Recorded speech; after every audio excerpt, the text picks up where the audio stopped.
Friends, welcome to my channel Syed बुरा वाला। तो हार्डली 10 दिन बचा आपकी नीट के एग्जाम के लिए। मैं वन शॉट वीडियोस बना रहा हूँ, सारे चैप्टर के फिजिक्स के सारे अपलोड हो जाएंगे।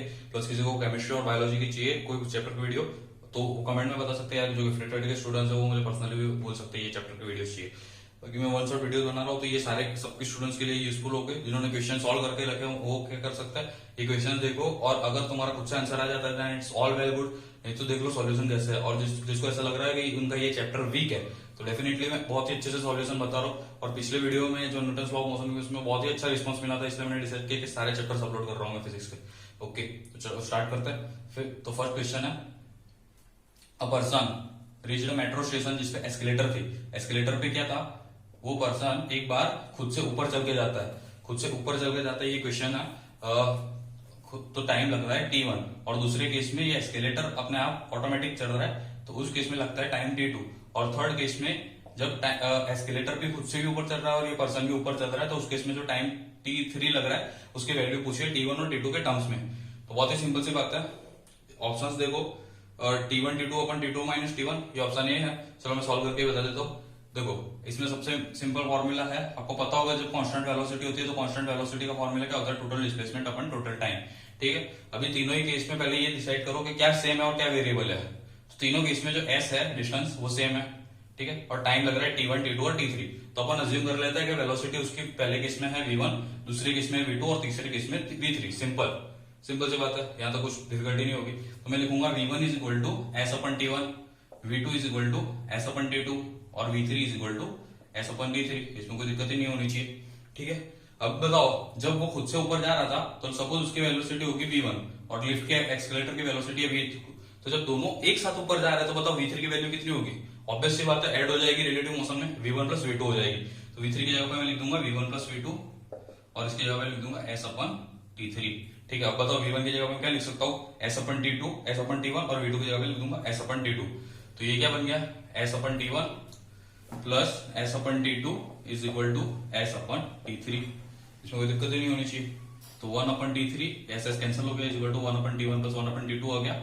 ये वैसे तो पैरेलल रेजिस्टेंस का जैसे लग रहा है 1 अपन r1 इज इक्वल टू 1 अपन मतलब इक्विवेलेंट वाला। तो t3 की वैल्यू क्या आ जाएगी इस बार, सिंपल सी बात है t1 t2 अपन t1 प्लस t2।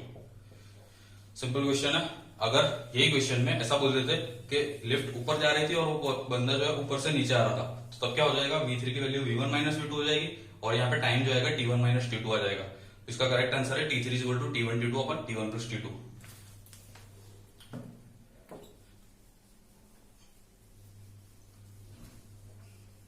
इसके बाद नेक्स्ट क्वेश्चन जो है, नेक्स्ट क्वेश्चन है two cars P and Q। P है और कार और एक Q है, और दोनों की जो इक्वेशन है पोजीशन की वो बताइए। XP इज इक्वल टू, मतलब ये P कार की पोजीशन है, A into T plus B into T square. Okay, और जो XQ है, Q की पोजीशन है वो बताइए FT माइनस टी स्क्वायर। और सिंपल सी बात है, उन्होंने पूछा है कि कौन से टाइम पे उनकी वेलोसिटी सेम होगी। तो इतना तो सिंपल है, अगर मुझे पोजीशन की इक्वेशन पता है और वेलोसिटी की इक्वेशन निकालने में क्या करता हूँ, डिफरेंशिएट करता हूँ और दोनों की वेलोसिटी सेम करनी है। कौन से टाइम पे सेम होती है वो पूछा, तो मैं क्या कर दूंगा, दोनों को इक्वल कर दूंगा। बताओ at plus BT square differentiation, इसमें दिक्कत होनी नहीं चाहिए, a प्लस 2bt होगा, कोई बड़ी बात नहीं है। ठीक है, ft माइनस टी स्क्वायर का डिफरेंशिएशन f माइनस 2t होगा, इसमें भी कोई बड़ी बात नहीं है। ये क्या मिल गया मुझे, वेलोसिटी ऑफ p मिल गई, ये मिल गया वेलोसिटी ऑफ q। अब पूछा है कि कौन से टाइम पे दोनों की वेलोसिटी इक्वल है, तो मैं क्या कर दूंगा, दोनों को इक्वल कर दूंगा और जो मिलेगा वो मेरा आंसर होगा। vp is equal to eq कर दूंगा मैं, तो क्या आ जाएगा a plus 2bt is equal to f minus 2t। मतलब क्या हो गया, 2bt plus 2t is equal to f minus a। तो ये मिलता है t is equal to f minus a upon 2 common में निकल जाएगा और b प्लस 1। ठीक है, यहाँ पे ऑप्शन है option D, t is equal to f minus a upon 2 into b plus 1। Simple question था, ऐसे ही क्वेश्चंस आते हैं, कुछ हार्ड क्वेश्चंस नहीं आते। डिफरेंशिएशन कर दो, इक्वल कर दो, और ये आ चुके हैं क्वेश्चंस। ठीक है, नेक्स्ट क्वेश्चन की बात करते हैं। तो velocity of particle is v is equal to at plus bt square where a and b are constant then the distance traveled between 1 and 2 second. v is equal to equation दी है at plus bt square, at plus bt square. अब पूछा है कि displacement between 1 and 2 second क्या होगा। तो simple सी बात है, वेलोसिटी की इक्वेशन पता है, डिस्प्लेसमेंट की इक्वेशन करने के लिए क्या करना पड़ेगा, इंटीग्रेशन करना पड़ेगा। क्या हो गया, at square by 2 plus BT cube by 3। अब जब इंटीग्रेशन कर देते हैं, इंटीग्रेशन करने के बाद लिमिट्स लगानी पड़ती है। लिमिट्स कहां से कहां तक है? 1 से लेकर 2 तक, 1 से लेकर 2 तक। सेकंड है तो ये हो जाएगा a/2 इंटू टी स्क्वायर की जगह पे 2 स्क्वायर माइनस 1 स्क्वायर, वो हो जाएगा 4 minus 1 plus b/3 T cube की जगह पे 2 क्यूब माइनस 1 क्यूब। तो ये हो गया a/2 into 3 plus b/3 into 7। कौन सा ऑप्शन है यहाँ पे? 3a/2 plus 7b/3 option A है।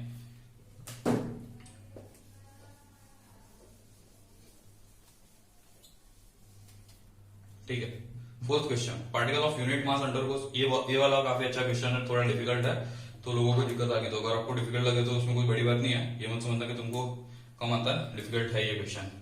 ओके देख लो, particle of unit mass undergoes one dimensional motion such that its velocity varies according to velocity of x is equal to beta x raise to -2n। ऐसे one dimensional motion हो रहा है और पूछा है where beta and n are constant and x is the position of the particle, the acceleration of the particle is a function of s given by. तो कुछ लोग ये क्वेश्चन में क्या करते हैं, ये समझते हैं कि अगर वेलोसिटी की इक्वेशन है उसको डिफरेंशिएट कर देंगे तो सीधा एक्सीलरेशन मिल जाएगा, लेकिन ये नहीं सोचते कि ये वेलोसिटी की equation with respect to x है और जो एक्सीलरेशन होता है वो वेलोसिटी का differentiation with respect to time होता है। तो इस केस में क्या करना पड़ता है, दूसरा एक फॉर्मूला बनता है E is equal to V DV by dx।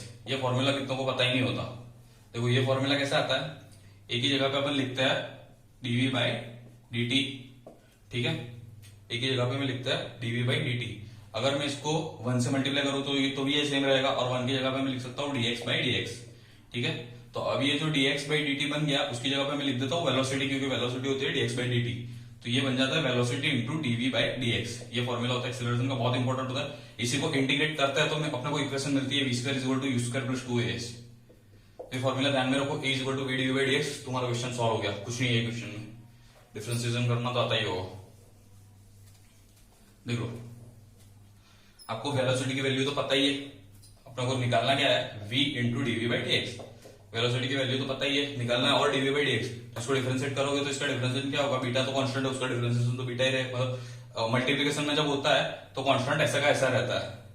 और x रेज़ टू -2n का डिफरेंशिएशन क्या होगा, ऊपर का टर्म आगे आ जाएगा, मतलब -2n x और n रेज़ टू -1 होता है, मतलब -2n -1। ये मिल गया मुझे क्या, dv by dx। dv by dx का मैं क्या करूं, मुझे तो एक्सीलरेशन चाहिए था, तो dv बाई dx को मैं v से मल्टीप्लाई कर दूंगा तो मिल जाएगा एक्सीलरेशन, क्योंकि यही था v dv बाई dx। तो इसको मैं मल्टीप्लाई कर दूंगा तो v को मैं इधर भेज रहा हूं, ये हो गया beta x raise to -2n। तो बताओ यहाँ पे -2 आगे आ गया, फिर n एक सिंगल है, बीटा यहाँ पे भी है और यहाँ पे ही है, तो ये हो जाएगा बीटा स्क्वायर, और x की पावर में यहाँ पे -2n -1 है और यहाँ पे -2n है। तो ओके, तो ये वाले क्वेश्चन का आंसर आएगा -2n beta square x raise to -4n -1। ये ऑप्शन डी है। इसके बाद जो नेक्स्ट क्वेश्चन है बहुत ही ज्यादा इंपॉर्टेंट है, और ये मैं जो बताता हूँ वैसे तरीके से याद रख लेना है और इसको कैसे भी ट्विस्ट करके बोल सकते हैं। फिफ्थ क्वेश्चन, तो a stone falls freely under gravity. It covers distances h1, h2 and h3 in the first 5 seconds, next 5 seconds and next 5 seconds respectively. देखो मैं सिंपल से क्वेश्चन समझाता हूँ। ये बिल्डिंग में से बॉल को फ्रीली फेंक दिया है, तो पहली 5 सेकंड में वो डिस्टेंस कवर करता है वो h1 है, दूसरी 5 सेकंड में जो कवर करता है h2 है, और तीसरी 5 सेकंड में जो करता है वो h3 है, ठीक है। h1 h2 और h3 का रेशियो पूछना है। तो देखो पहले से ही मैं आपको रटा देता हूँ कि आंसर आपको याद रखना है, वो आएगा हमेशा 1:3:5। ये रेट लो, फिर मैं आपको सॉल्यूशन बताता हूँ, ये याद रखो। देखो अभी सिंपल सी बात है, इक्वेशन कौन सी यूज होती है हमेशा, s is equal to half a t square, क्योंकि फ्री फॉल है तो ये तो 0 ही है। तो पहले जो, और ये मैं जब यूज करूंगा ना तो उसका स्टार्टिंग पॉइंट हमेशा यहाँ पे रखूंगा। अगर मैं यहाँ से यहाँ के बीच में ये इक्वेशन यूज कर रहा हूँ s वाली, तो यहाँ पे उसकी इनिशियल वेलोसिटी 0 नहीं है, उसके पास इनिशियल वेलोसिटी u की कुछ वैल्यू है, तो इसलिए जब भी मैं हाफ a t स्क्वायर से यूज करूंगा ना तो यहाँ से यूज करूंगा। तो जो s है वो प्रोपोर्शनल टू t स्क्वायर है, तो ये पहले h1 इज इक्वल टू मैं लिखूंगा half into a into 5 square. फिर अगर मुझे ये प्लस ये दोनों ऐड करना है तो टाइम कितना हो गया, 5 + 5 10 हो गया, और ये हो गया h1 + h2। देखो मैं अलग से h2 और 5 का नहीं निकाल सकता, क्योंकि तब मुझे u की वैल्यू रखनी पड़ेगी, तो उसके लिए u की वैल्यू निकालनी पड़ेगी। इससे अच्छा मैं क्या करता हूँ, इतना ऐड कर देता हूँ और स्टार्टिंग पोजीशन ये रखता हूँ ताकि u की वैल्यू 0 है। तो इस केस में हो जाएगा h1 + h2 is equal to half into a into 10 square. अब इन दोनों को डिवाइड कर दूंगा तो क्या हो जाएगा, h1 + h2 बाय h1, ये दिस डिवाइडेड बाय दिस क्या है, तो ये हो जाएगा 10 स्क्वायर बाय 5 स्क्वायर, मतलब 100/25। ये हो गया 4, ठीक है। तो h1 + h2 मुझे मिल गया 4h1, तो h2 की वैल्यू तो मुझे मिल गई 3h1, ठीक है। तो ये तो आ गया 1:3 का रेशियो। अब थर्ड वाला भी तो निकालना है। अब ये तीनों के लिए मैं क्या लिखूंगा, H1 plus H2 plus H3 is equal to half into A into 15 का होल स्क्वायर, क्योंकि टाइम लग रहा है 5 + 5 + 5। और दूसरी इक्वेशन में सिंपल एक ही वाली रखूंगा, H1 is equal to half into A into 5 का स्क्वायर। इन दोनों को डिवाइड कर दूंगा। बताओ, H1 की जगह पे मैं H1 लिखूंगा, H2 की जगह पे मैं 3H1 लिखूंगा ताकि दो ही वेरिएबल बचे।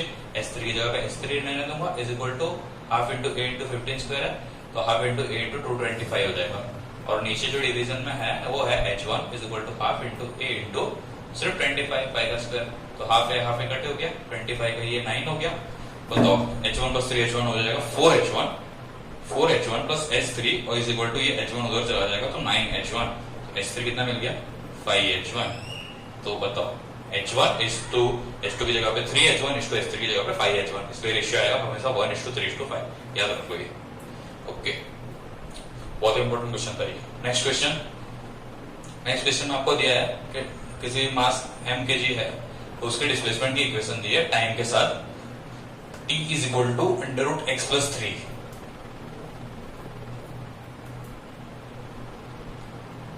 इक्वेशन क्या दी है, t is equal to √x + 3, और पूछा है the displacement of the particle when it's velocity is equal to 0। तो इसकी वेलोसिटी मुझे 0 करनी पड़ेगी, तो मुझे क्या करना पड़ेगा, पहले x की इक्वेशन t के टर्म्स में निकालनी है, फिर उसको डिफरेंशिएशन कर दूंगा तो उसकी वेलोसिटी की इक्वेशन मिल जाएगी, फिर उसकी वेलोसिटी को मैं 0 कर दूंगा, तो जो टाइम मिलेगा वो टाइम में इधर सब्स्टिट्यूट कर दूंगा, तो मुझे x की वैल्यू मिल जाएगी। तो देखो, पहले तो √x की जगह पे मैं लिख सकता हूँ t - 3, उसको इस तरफ डिस्प्लेस कर दिया, तो x की जगह पे मैं लिखूंगा t - 3 इंटू होल स्क्वायर। तो x की जगह पे मैं क्या लिख सकता हूँ, t² - 60 + 9, ये x की इक्वेशन मिल गई। अब मैं क्या कर रहा हूँ, इसको डिफरेंशिएट कर दूंगा ताकि मुझे वेलोसिटी की इक्वेशन मिल जाएगी, तो वो मिल गई 2t - 6। डिफरेंशिएट करते हैं, t² का 2t - 6 का 6, इसको 0 करना है, तो t = 3 सेकंड पे ये 0 होगा, इसमें कोई दिक्कत ही नहीं होगी। t = 3 सेकंड पे वेलोसिटी 0 है, तो जब उसकी वेलोसिटी 0 है तो उसका टाइम मुझे मिल गया t = 3, और उसकी वेलोसिटी जब 0 है तो मुझे डिस्प्लेसमेंट निकालना है, तो इसमें सब्स्टिट्यूट कर दूंगा t = 3, तो √x की वैल्यू मिल गई 0, तो x की वैल्यू भी मिल गई 0। कौन सा ऑप्शन है ऐसा, ऑप्शन बी 0। ओके, इसके बाद वाला क्वेश्चन है, वो भी बढ़िया क्वेश्चन है, मतलब पूछा जाता है यार, कितना भी कुछ टफ नहीं है, एक जैसे ही है। x की वैल्यू, और मतलब टिपिकल क्वेश्चन, ऐसे क्वेश्चन जो आते हैं नीट में। x की वैल्यू है 8 + 12t - t³। अभी the retardation of the particle and its velocity become 0, तो क्या करना है, एक बार डिफरेंशिएट करके वेलोसिटी की इक्वेशन में लाओ, वेलोसिटी में जो और वेलोसिटी की इक्वेशन उसको और डिफरेंशिएट कर दो, क्या एक्सीलरेशन की इक्वेशन मिल जाएगी। उसकी वेलोसिटी जब 0 होगी, वो टाइम निकालो और वो टाइम एक्सीलरेशन की इक्वेशन में सब्स्टिट्यूट कर दो, इतना सिंपल था। इसको डिफरेंशिएट करूंगा, 8 का तो डिफरेंशिएशन तो 0 हो जाएगा, 12 का 12 हो जाएगा और 3³ का 3t² हो जाएगा। इसको और एक बार डिफरेंशिएट करता हूं तो एक्सीलरेशन 12 का 0 हो जाएगा, -3t² का -60 हो जाएगा। बताओ, अब क्या पूछा है, जब इसकी वेलोसिटी 0 है तो बताओ इसको 0 कर देता हूं, तो t² की जगह पे मिल गया 4, t की जगह पे मिल गया 2, t = 2 पे बताओ एक्सीलरेशन कितना है, -12। एक्सीलरेशन -12 है, मतलब क्या, उसका रिटार्डेशन 12 है। कौन सा ऑप्शन है ऐसा, ऑप्शन डी।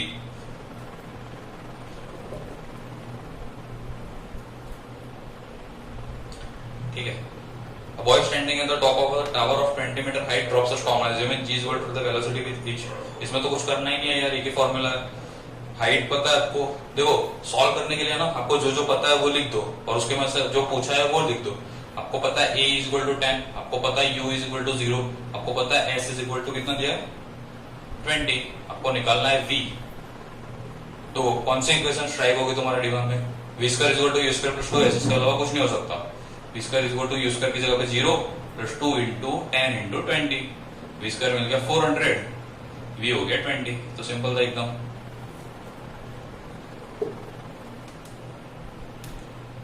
उसके बाद वाला क्वेश्चन, ये बहुत ही ज्यादा इंपॉर्टेंट है, ऐसे दो क्वेश्चन है और बहुत ही हाई प्रोबेबिलिटी है ऐसे क्वेश्चन आने की। 9th, a particle covers half of its total distance with speed v1 and rest of distance with speed v2 is average speed। आपको टिप्स पे होना चाहिए, आंसर आएगा 2v1 v2 / v1 + v2, मतलब उसका जो टोटल डिस्टेंस है s, उसमें से s/2 अगर वो v1 से करता है, s/2 अगर v2 से करता है, एवरेज वेलोसिटी आंखें बंद करके लिख देनी है 2v1 v2 / v1 + v2। और अगर यही चीज आपको टाइम के टर्म्स में दी होती है, पहले t/2 और नेक्स्ट t/2, यहाँ पे v1 है और यहाँ पे v2, आंसर लिखना है v1 + v2/2।